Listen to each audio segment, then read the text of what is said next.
If you are deploying your workload on AWS and you want to easily produce and collect telemetry data, then this episode is for you. Welcome to Is It Observable?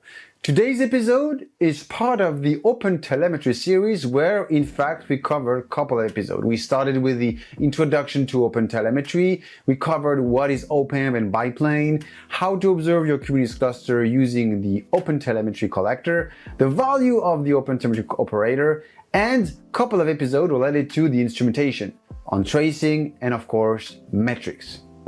Today's episode will focus on the OpenTelemetry distribution of AWS, and I'm referring to ADOT.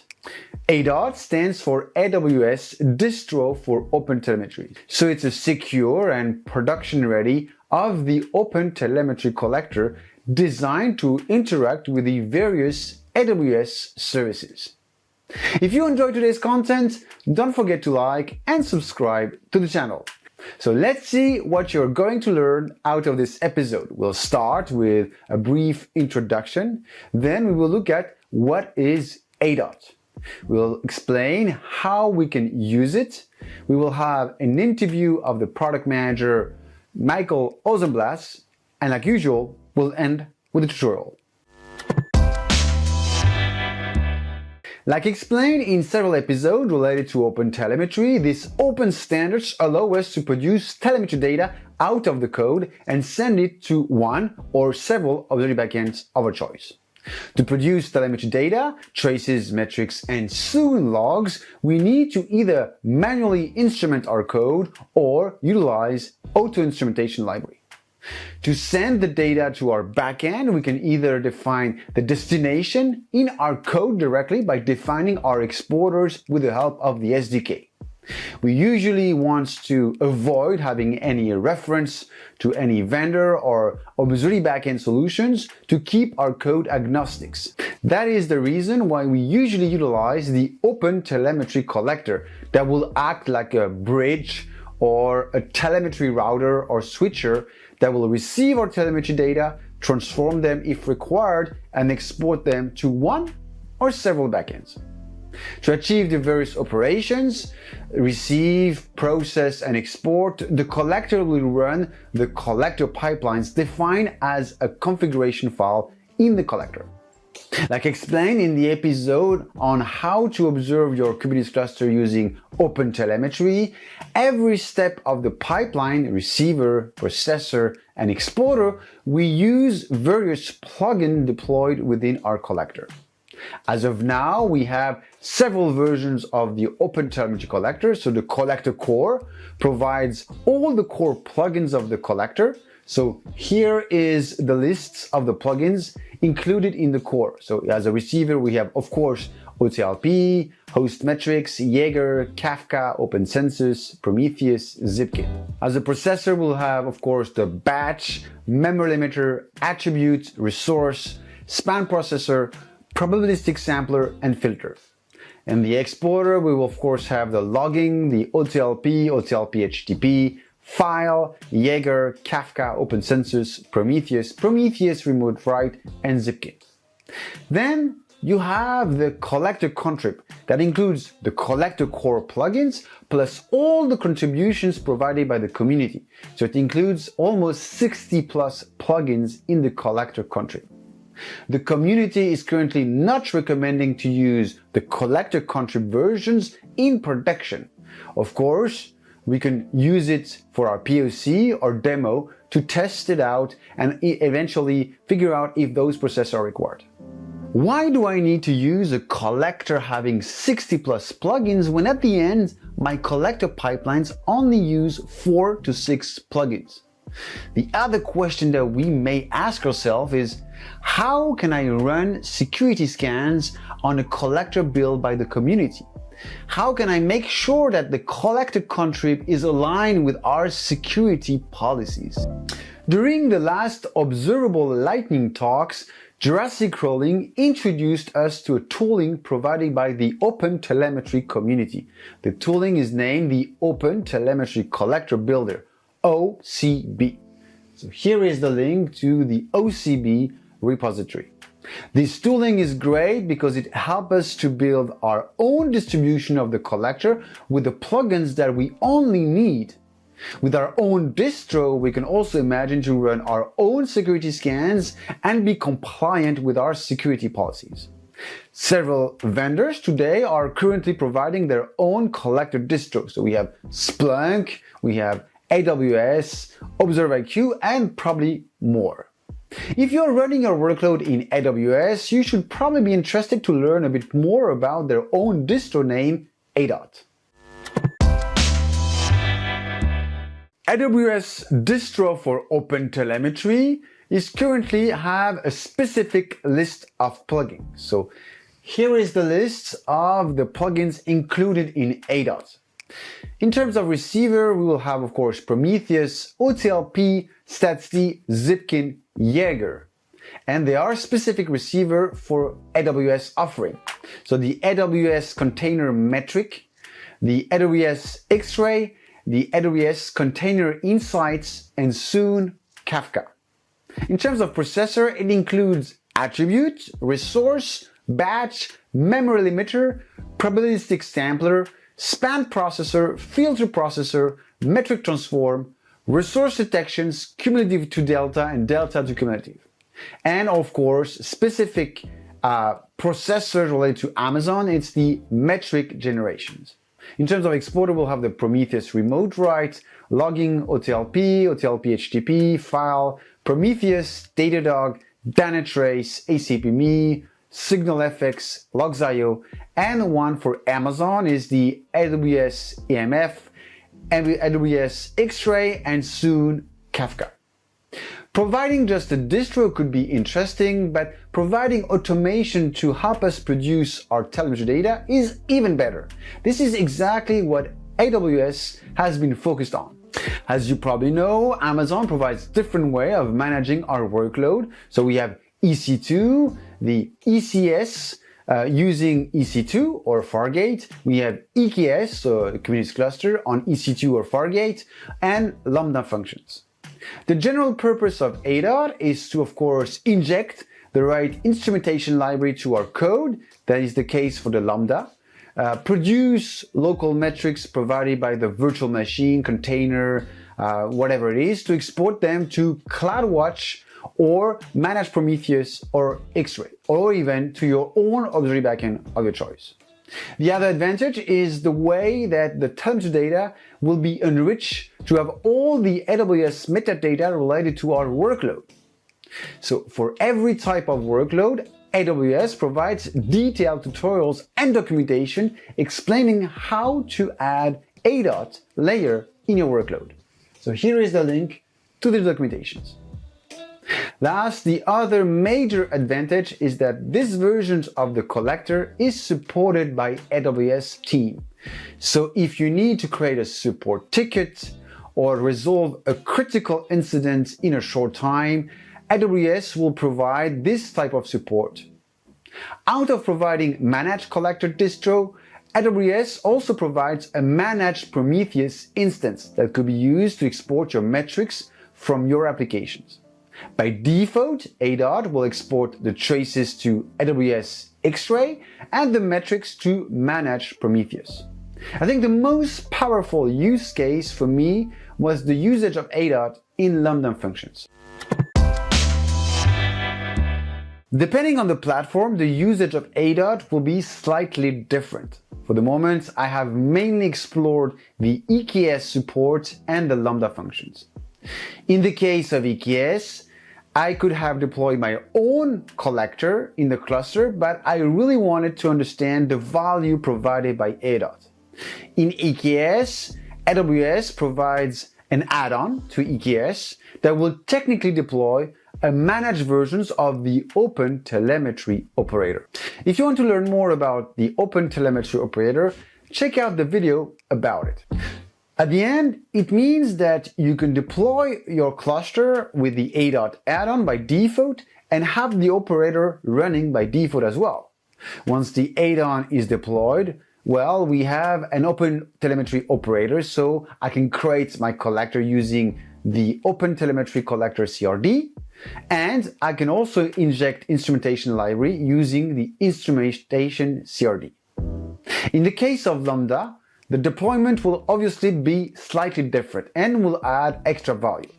First, in the Lambda functions, you can have several layers. So we'll have obviously one layer with your actual code that will in fact receive an event, and based on events, we'll do some specific tasks. Of course, serverless functions is not designed to host traditional application, but it's here to manage tasks triggered by events or running by regular basics, for example. And then we can probably have a second layer that will store configuration files or sub-programs that will be added, a bit like a sidecar container. Layers could be almost compared to sidecar containers in Kubernetes. At the end, all the layers deployed in the Lambda are defining the Lambda functions. ADOT on Lambda will also inject auto-instrumentation library producing metrics and traces, which means you will of course need to use the right versions of ADOT based on the language. Currently, ADOT provides several types of support. So we have the Java versions SDK with the collector, the Java auto-instrumentation version with the collector, the Python SDK with the collector, the .NET SDK with the collector, and last, the Go SDK with the collector. So at the end, you have the options to use ADOT with the instrumentation library to build manual or auto-instrumentation. What is important is that the auto-instrumentation is currently only supported for Java, JavaScript, and Python. Once ADOT has been added in our Lambda, the telemetry data will be sent to the default exporter, so OTLP gRPC on localhost. At the end, the AWS Distro collector is running locally, so it will be able to receive the various data produced. And if you deploy ADOT, Amazon will automatically include a default pipeline. So here is the default pipeline used by the collector. It will receive traces and metrics, and it will export them in AWS X-Ray for the trace and to manage Prometheus for the metrics. But you can still customize your pipeline. Remember, the pipeline is the configuration file of the collector. So to build a custom pipeline, you have several options. The first option is to include the collector pipeline directly in your code of your applications. So part of the repository of your applications. The other solution is to create a separate layer in your Lambda with the collector pipelines. Having the collector in a separate layer allows you to reuse the same pipeline in several Lambda. Then the only thing that you need to do is to add the right environment variables to your Lambda. First, to enable the instrumentation. Second, to adjust the resources of your telemetry services, adding some resource attributes and so on. And last, to precise the path of the collector pipeline. Either the path of your pipelines in the repository of your applications or the path of the collector pipelines uploaded in a separate layer. Usually it's /opt/ the name of your collector pipeline file. In order to get more details about the ADOT offering, it makes more sense to call the official product manager of the ADOT offering, Michael Hausenblas. Hi Michael, how are you? Hello there, Henrik. How are you doing? Thanks for having me. I'm very good. In fact, I've been spending almost a week or two deploying ADOT in various environments, so using AKS and deploying in Lambda. My intention was to fully understand ADOT and the actual solution, what was the actual value of ADOT. So I have a couple of questions related to the offering, but before we start the interview, could you maybe introduce yourself to the community? All right. So I work in the AMO, which is the Amazon Monitoring and Observability service team, specifically in the open source part. So we have managed Prometheus, managed Grafana, and our AWS distribution for OpenTelemetry ADOT. And I'm the product lead for ADOT. So when playing with ADOT, I realized that ADOT is not only a collector because you're adding lots of automation that makes the experience of the customer much more easier, especially when using Lambda. I was wondering if you had any recommendation on how to use properly ADOT in a customer environment.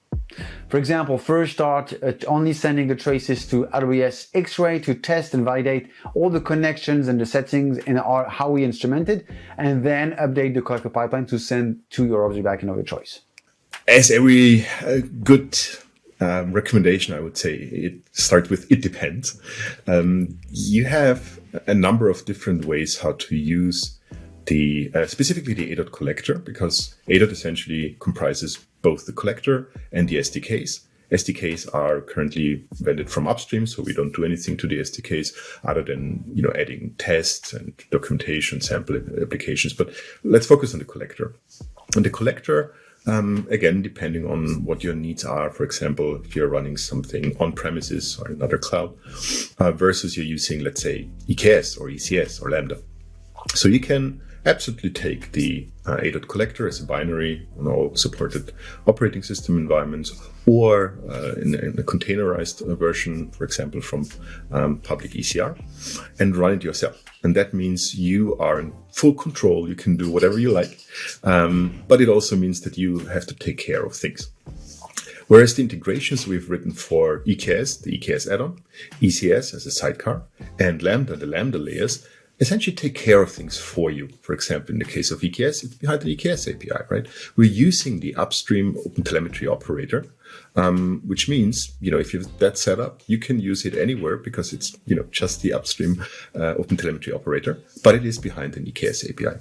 I would say most importantly for customers, it is that the ADOT distribution overall, both the collector and the SDKs, are supported, which means we are in the hook.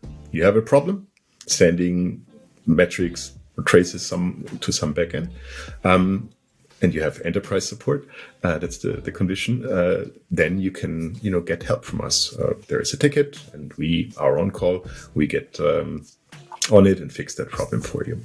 So depending on your needs, if you want to have full control, or if you're more in a managed environment, EKS, ECS, or Lambda, you could pick different integrations from running it yourself to the various integrations.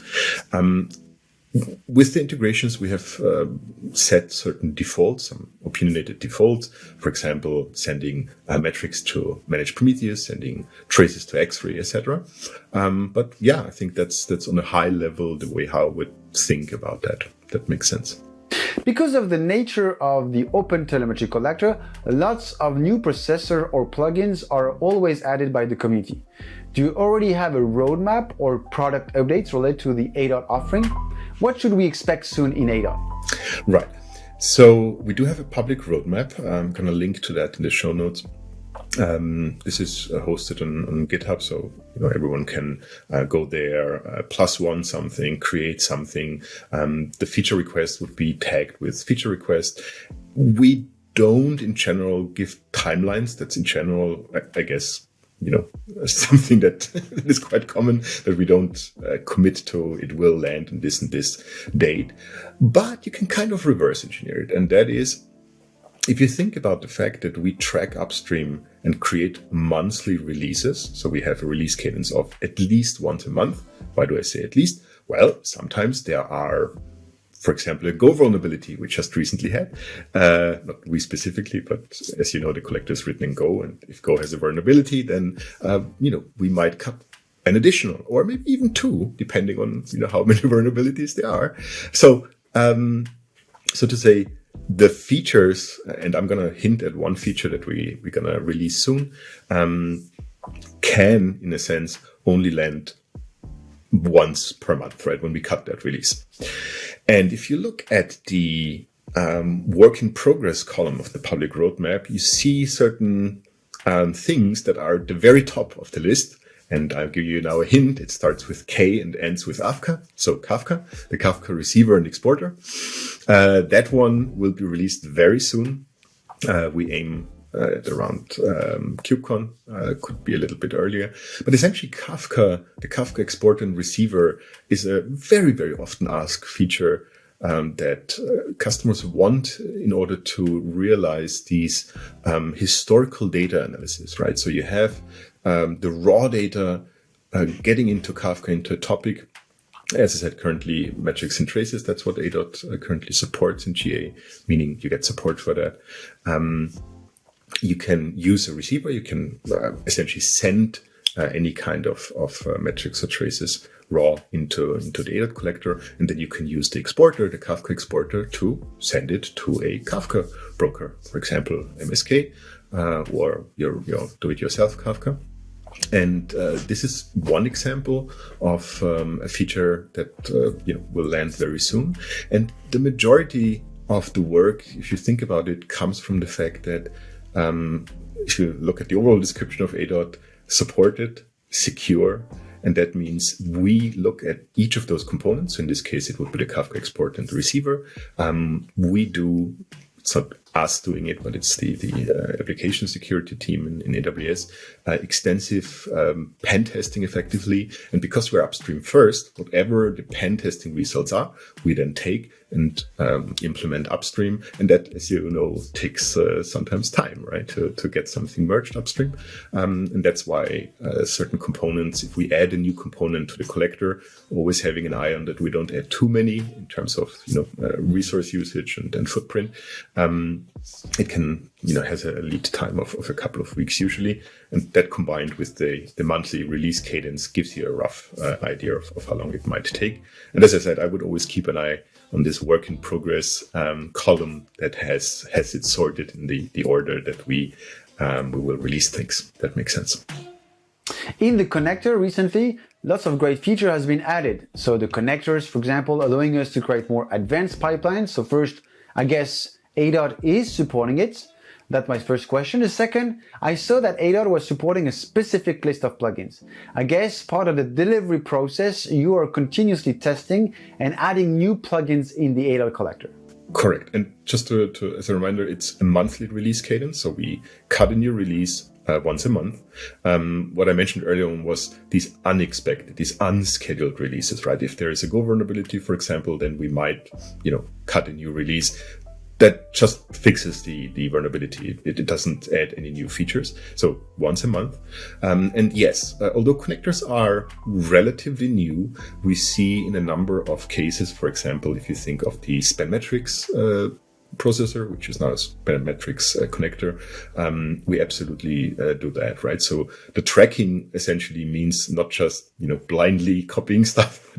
Again, going through AppSec, making sure everything is secure, performant. We publish performance reports, so effectively the CPU and memory usage of those components that you can use in various pipelines along various TPS. So you see, depending on the load, as the load increases, how much resource usage the collector has, which again makes part of the value prop, right? This is part of our product description when we say with predictable performance. And with that, we mean, well, you can exactly, by looking at that table or the tables, see and assess how much resources, how much CPU cycles and main memory your ADOT collector will use. I know that in Fargate, there is a solution named Filance that add FluentD or FluentBit agents to collect logs from the containers. I was wondering, after using ADOT, if in short term, Filance could be replaced by ADOT once we have a stable support for logs. ADOT will be able to collect logs and forward them to any observability backend of our choice. Is it something that you already thought about it? Absolutely. Absolutely. And this is the number one ask in our request in the public roadmap. If you look, it's not work in progress yet. The reason being that we still need to work in upstream to consolidate and to really make sure that all the components that we plan to integrate in the ADOT collector to support logs in GA are stable, are in a place that we can use them. We can do the AppSec review, pen testing, etc., as mentioned before. At the current point in time, I would say if, that's the big if, right? If beyond the logs API and data model, which is already stable in upstream, the components that are necessary to realize a log support stabilize within the next couple of weeks. So currently it's beginning of April as we record that. So let's say by June, July, then I would be positive that we can support logs by end of year. Again, depending on if the components that we have there planned stabilize and we get everything done in time. But that's the current expectation. So I would say end of this year, beginning of next year, ADOT will, or that's at least our plan, to support logs. And with that, obviously, one use case would be to replace any other, that includes Violets, any other log router that you're currently using. There is a challenge though with logs, as you know, in terms of the volume. There are some other challenges in terms of, for example, if you compare what the ADOT collector, OpenTelemetry collector in general does to, let's say, Prometheus, in-cluster Prometheus for scraping, it is designed as a drop-in replacement. You can literally take your Prometheus scrape config, more or less. There are a few interoperability issues that still are there, and we're working on that upstream to fix that. But by and large, you can take your scrape config, put it in there into the collector config, and it works. Question is the same desire there to literally take your Fluent bit config, for example, and use the ADOT collector, OpenTelemetry collector in general, as a drop-in replacement? Or, are customers fine with changing these configurations, right? There's a learning curve, obviously. OpenTelemetry is not necessarily the easiest to learn, right? It is slightly on the over-engineered side, and that requires, it's a learning curve, right? If you are familiar with Fluent bit and the Fluent bit config, which is, it's a kind of configuration. I also had to learn it. It's not the most intuitive, I would say, right, in terms of the way how you express things, but it's relatively straightforward, right? It's not that hard. If you now have to learn how to map that into the collector config, into the OpenTelemetry collector config, that is a learning curve, right? Now you're using, it's not just one piece anymore, right? What kind of receiver am I using? What kind of processors am I using? There might be the transform process or whatever. So it is a learning curve. So it might not be an drop-in replacement in the same way that the ADOT collector can be used as a drop-in replacement for Prometheus, where you literally take the scrape config and paste it in. But it might be something where you can use it, but you need to learn new configuration-related things, if you know what I mean. It brings me to a configuration aspect of the collector. Because you mentioned several times pipeline using receiver, exporters, processors. And as you know, OpenTelemetry provides a very exciting protocol named OPAMP, designed to manage telemetry fleets. And when I played around with ADOT, I thought that it would be wonderful to have an ADOT support where I could design my pipelines directly from the Amazon console, for example, having the options to see all my ADOT collectors running, being able to upgrade them. Have you already thought about adding OPAMP in ADOT? I would say not only thought, we are actively working. For example, I'm part of the so-called agent management working group that meets every second Tuesday. There's a Slack channel for that agent management. I published the management docs based on OPAMP in the upstream docs. Definitely, working there in this working group. Just one thing to make sure, and I'm not avoiding your question, I'll get back to that in a moment, just to make sure, because you put it in a way suggesting that OPAMP is part of OpenTelemetry. So maybe viewers might get the impression that OPAMP is something OpenTelemetry specific, which is not the case. So OPAMP is a general agent management protocol that has been designed and donated to OpenTelemetry by ObserveIQ. So grateful for that. And it's not limited to OpenTelemetry collectors, right? You could, for example, think of the use case where for some time being you have both your Fluent bit agents and the ADOT collector for traces metrics, Fluent bit for logs, and you want to write a control plane that can manage all of those different agent types, or both agent types. That is perfectly possible with OPAMP. And the way it works is, OPAMP is essentially a very simple protocol, right? You can use it via HTTP or via WebSockets. WebSockets bidirectional, constantly on, if you wish. And there is a concept there that's called a supervisor. The supervisor is exactly what it sounds like, right? It manages the agent. In the collector specifically, we're currently, when I say we, I mean the people active in this agent management working group, on an extension that is part of the collector, which is kind of like bootstrapping. So you would have that supervisor outside, this out of process agent running, and you would have an extension in the collector that is able to communicate with said supervisor. The supervisor would do all the heavy lifting. Supervisor would communicate with the control plane, with the op-amp control plane. The supervisor would, for example, say like, oh, there's a new version there, and would download and replace and restart the collector. Or, for example, you could write a supervisor for FluentBit, right? For the FluentBit agent. So now getting back to your question, absolutely. So we are, because we're upstream first, our first, whenever we do something, our default is working upstream, right? Making it upstream so that we can then use it in the product. Op-amp is still, I would say, early days in the sense of that the amount of experience we have in the community to be able to say how reliable, how performant, how useful, etc., is still very limited. It's still early days. So there's certain components that are still in flux, are still being implemented as we speak. But it has huge potential, and no doubt, as I said, not only do we plan it in ADOT, it is certainly something that the wider AWS ecosystem is very, very interested. And I would fully expect that once op-amp has reached this point of, yes, it's stable, it's implemented, it's available in the collector through the extension.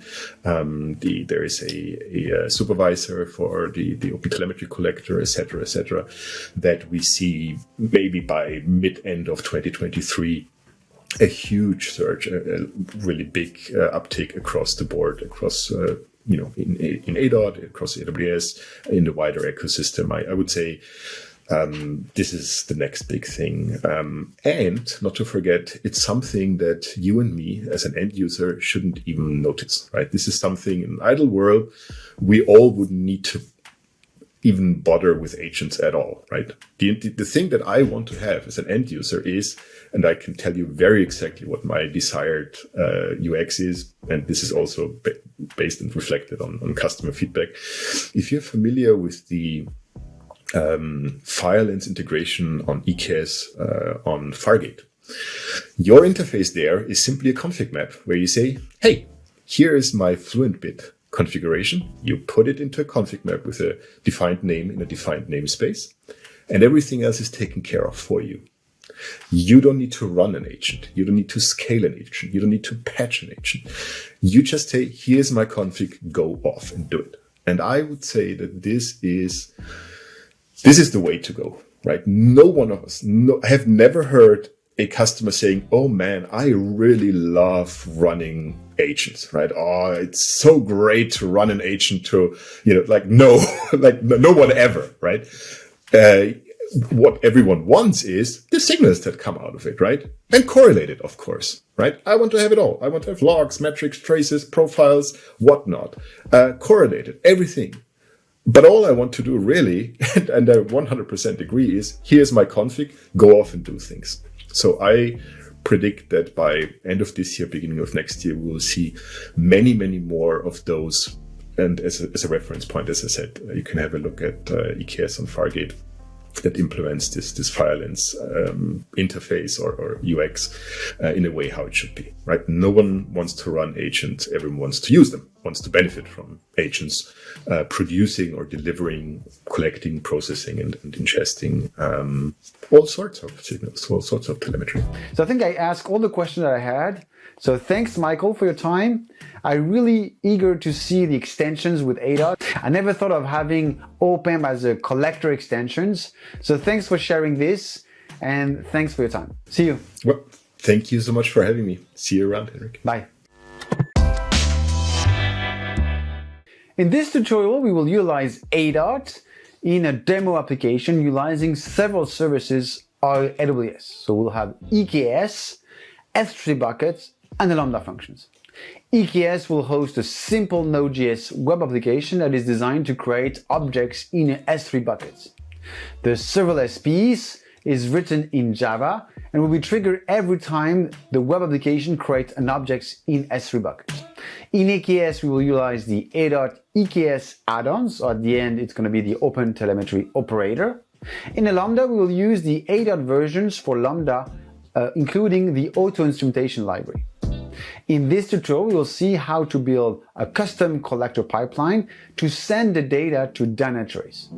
For this tutorial, we'll need EKS cluster, the EKS ingress controller, the EKS ADOT extensions. We will have an S3 bucket, a Lambda functions for our Java serverless part, and of course, a Dynatrace tenant. Like usual, every tutorial will have its own GitHub repo, like usual. So here you will be looking at the repo for the ADOT episode, obviously. The way it's structured, there are a lot of requirements like described previously in the tutorial page. We will need, of course, AKS, S3 buckets, and Lambda. So I have created a script that will somehow deploy most of the things that we need in AWS. But again, probably depending on your user account that you have, you may be blocked. So I have no idea, again, if you'll be blocked or not. But I try to make it as much easier for you to get started on that. So the first thing that you need, obviously, like described, we are going to use Dynatrace. So one important thing before we start deploying everything is to actually start a trial. So if you open the trial, you get to that page here. So you can put your email address, and then you will have a free Dynatrace tenant for 15 days, and you will be able to resume your tutorial. Once you have the tenant, very important, two things related to Dynatrace. First, you need to save what we call the environment URL, so HTTPS until the .com. So probably you will have an id.live.dynatrace.com. So this piece will be saved because we will need it for our deployment scripts. The second piece is obviously we are going to ingest OpenTelemetry data. So we will have to go to access token. So here, the left menu, you have access token, and you will have to generate a new token here. And the scope that we need is you can type ingest. You will, of course, give a name to that token, a technical name for Dynatrace. We are not going to ingest logs today. We are going to probably ingest metrics and traces. So the two minimal scope that you will need to select will be ingest metrics and ingest OpenTelemetry traces. So once you have created that token, keep in mind that the value will be displayed only once. So copy it because you will need it later. So once you have done those two things, you will create those two variables, DT tenant URL with your environment URL and data ingest token with your token. And those will be used for this deployment scripts. Out of that, very important, before we start anything, we will, of course, this deployment script will use an EKS cluster. So make sure for example, here I have pre-named those variables to start your cluster. But then I have a template EKS cluster.yaml, which is in that repo. So if you run that command, it will basically deploy the cluster in your region that you have selected and with the right name. Other thing for the deployment script, we need your AWS account ID. That would be required for sure. And the other thing that we will need is, because we're going to create a bucket and do your things, there is a script to create a bucket. So run this one and then save the artifact bucket name. Because you will need it in later on in this exercise. So for one thing is important is that we obviously want to create a user in AWS that has only the rights to our buckets that we just created. So once you have created the user, make sure to add the following policy to the users. So then he can basically put a get list the buckets and only on the bucket that we just created. So that is very important. Of course, you can do it. You can leave it to anyone can do it, but that is not secure. But at least here you're only exposing your buckets that we just created. Last, because you have a user account, Make sure to create that users that has the policy to write in the bucket, because this is going to be used in the demo web client, because the web client will write into the bucket. And so you will need those credentials. So we need the access key and the access key secret. So make sure to copy that to create those two variables. Once you have those variables for AWS, you would be able to run that deployment script. So the deployment script will deploy several things. Of course, the app in Kubernetes, in AKS, add the ADOT layer to your EKS cluster, and more. So if you want to just briefly look at the script, let's have a look at it. The script will basically create the user for EKS, add the ingress ingress in our cluster, and then it will create the ADOT add-on. So here you can see that there is a specific add-on, and then we will deploy it. So like I mentioned, the add-on at the end is the OpenTelemetry operator, and this is what we're going to have here in that repo is several things. If you look at the manifest full repo, you will find a couple of different things. So first we have a sidecar collector pipeline that is only basically here to collect locally the traces. It's not necessarily required, but I designed it like this. And then we am deploying another collector as a daemon set, which is basically going to interact with Dynatrace to export the traces and metrics generated from the Node.js application. So what do we expect in various things? Because we will have part of things in a cluster, the other piece will be in Amazon. So if we look at the EKS cluster, so first what we're going to see here is we have only the technical namespace. So we have the cert manager. As you know, we covered that in several episodes. It's required for the OpenTelemetry operator. So that is basically being deployed with the ADOT extension. Same thing for the OpenTelemetry operator system, which is the technical namespace for the OpenTelemetry operator. What we want is basically the workload that will be sitting in this namespace. So I renamed that in the tutorial, so don't pay attention to the name that I'm showing you. And also the default. So let's have a look at first the pods running in the default namespace. So what we expect is obviously have the daemon set collector. So I have a cluster with EKS cluster with 3 nodes. So that's what we would expect. And then on the namespace for our Node.js application, we will have 2 deployments, in fact, so 2 pods. One is the app itself. You can see that there's 2 containers. Why? Because there is the sidecar collector. Next to it, there is the K6 load test that is basically only pushing pictures to that website, and that website is basically pushing it back to the S3 buckets. So that's from the cluster. That's from the cluster perspective. Then you will have the app exposed. So this is the app, very, very basic. So you can just select a file and upload it. So this is what you should expect. There's an ingress exposed through the deployment script. So this is what you should have. The second piece, which is very important, is what we are going to have in Amazon. So first element, which is important, is obviously the S3 buckets. The S3 buckets, in my case, let me select it. So here is my S3 buckets.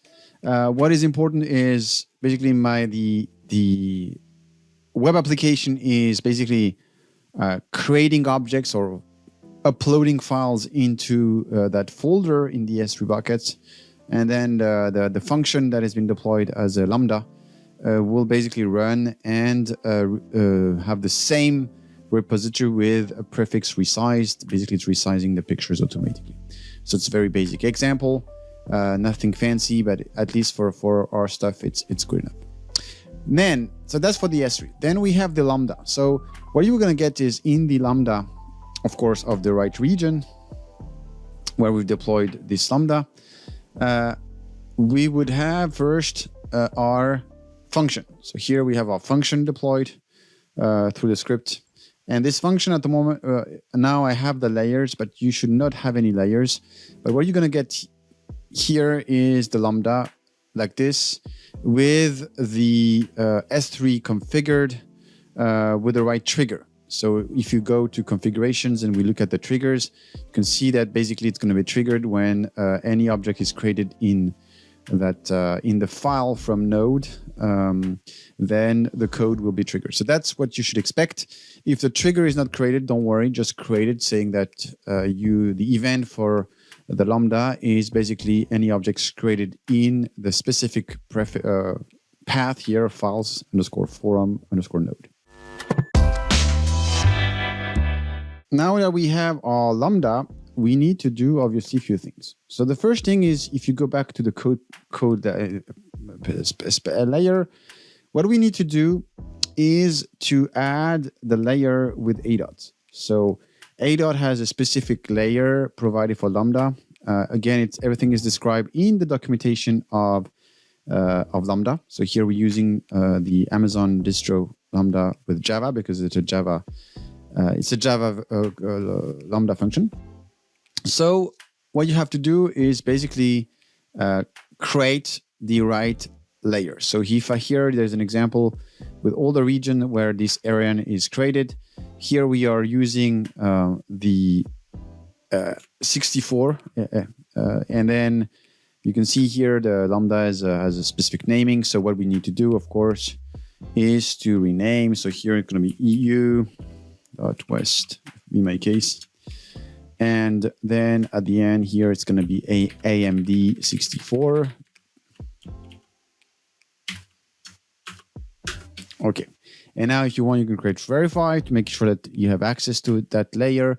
You should at least, and then you can create add. And that will technically add the layer in the lambda function. So if you go back to the lambda functions, so we're just importing it. So what we have here now is that we have our code, the S3 Java library, and then side of that we have the Amazon Java wrapper, which is the one provided by the ADOT layer. So that will import the instrumentation plus the collector. And then last, what we have to do is to add the collector. So how do we do that? Very simple. So in ADOT, in the repo of this tutorial, you will see that there is a source repository. And in the source repository, there is an ADOT folder. So if you click on the ADOT folder, you have a collector pipeline. So it's a really standard collector pipeline structure. What is important, of course, is you need to replace the URL of your environments and the token, because obviously, otherwise you won't be able to send it properly to Dynatrace. So those two variables will have to be replaced. Then what you have to do is create a zip file with only the collector YAML. So once you have created a zip file, you can go back in Lambda. And in fact, you can go, what I suggest is get out of the functions, go to the Lambda piece and add a layer. So I already have created it here, but I can create another one. You can say ADOT layer, ADOT collector pipelines. And then that advantage is that will be used for any other Lambda function that you may have used. Next, you will upload the zip file, and then you can add extra information, but you don't care if there is no code, it's just a YAML file. But at least you need to create that. So here I already have created this, and the advantage that you can create several releases, which I did when you change specifically your collector pipeline. So this is done. And once it's been done, then what we need is to attach that layer to our function. So if you go back to the function, then you can add the layer referring to your new layer, the zip file that we just added. So that is required. Otherwise, the ADOT will use the default collector that will send to X-Ray, Amazon X-Ray, and the managed Prometheus. And we want to send to Dynatrace. Second thing, which is important, is on the configuration of the Lambda. Again, everything that I'm doing here on the UI could be done by scripts, but I wanted to show you the journey through the Amazon console, and then you can understand the value of that, and then you can move on to scripts. So the next thing we have to do is to create environment variables. So in my case, I already done it. You need several environment variables. So environment variables that are basically the one that are very important to make the ADOT working. So this is the one. So the AWS Lambda exec wrapper. This should be the same value here, OPT hotel handler. So that's the one that will be standard for you. So you don't have to reinvent the wheel. We do. Second thing, you need to add Java options to make the hotel Java global auto configure enabled. You can also make sure that the SDK is not disabled. So here it's false. And then you can force the resource attributes. Again, there is no service name, so it makes sense to name it properly. So then it will be the traces will be named under that services. So that's why I've added that information to make sure that the resource of my traces or spans will be under that name. Last piece is to map the path to our custom collector.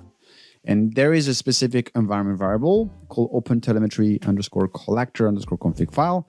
And here, everything, in fact, that we upload in the Lambda is sitting under OPT folder. So because we've uploaded the zip file, it's been automatically decompressed.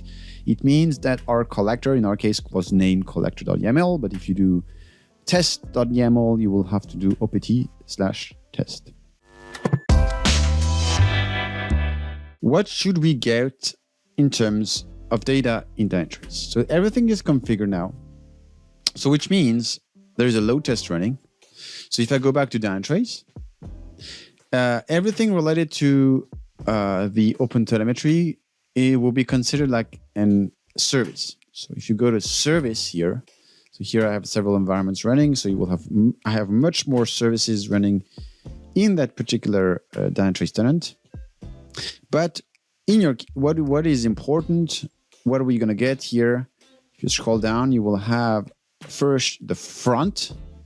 So the front is the code deployed in the EKS cluster.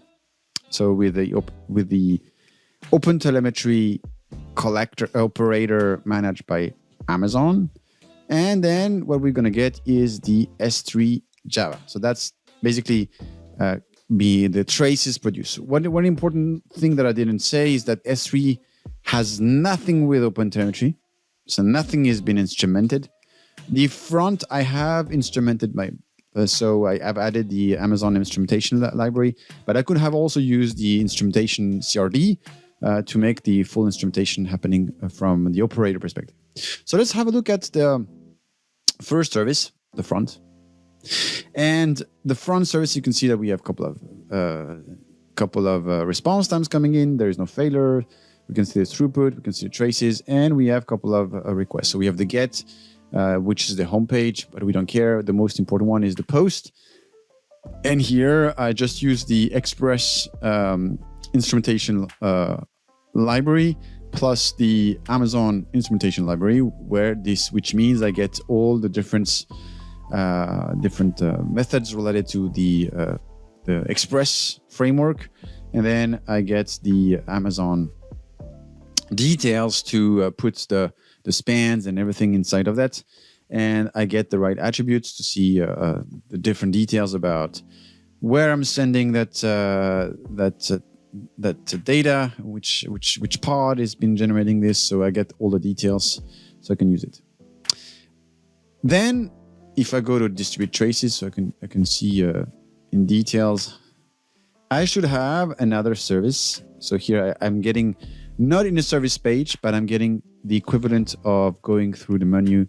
On the left side, you have on the side you have distribute traces, so it's going to be similar, but here it's been already gone here.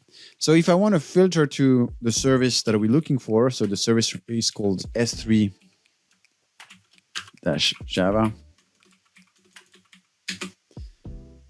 So now I can see only the traces produced by this layer, which is the Lambda. So I didn't do any fancy. I just let the instrumentation do the work. And here I'm injecting the AWS instrumentation, and the code is very simple. It gets and puts gets an S3 object and put somewhere else. So I can get the data. So now no fancy trace, obviously, because I didn't do anything complicated. But I didn't instrument anything. So this has been basically just by ADOT. I'm getting that details, which is great. That's it for today's episode related to AWS ADOT. I think it's a really interesting solution. I initially thought it was only a managed version of the collector, and I was very surprised to see that ADOT is also included auto-instrumentation or simply the SDK to instrument our code.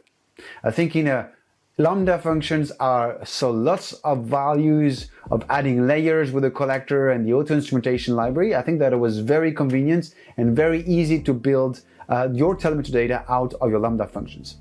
In the EKS versions, I was very surprised to see the OpenTelemetry operator. I thought it was a really smart decision from AWS to use it, because it's very simple to redeploy and reuse existing OpenTelemetry collector configuration that we may have created in another cluster, for example.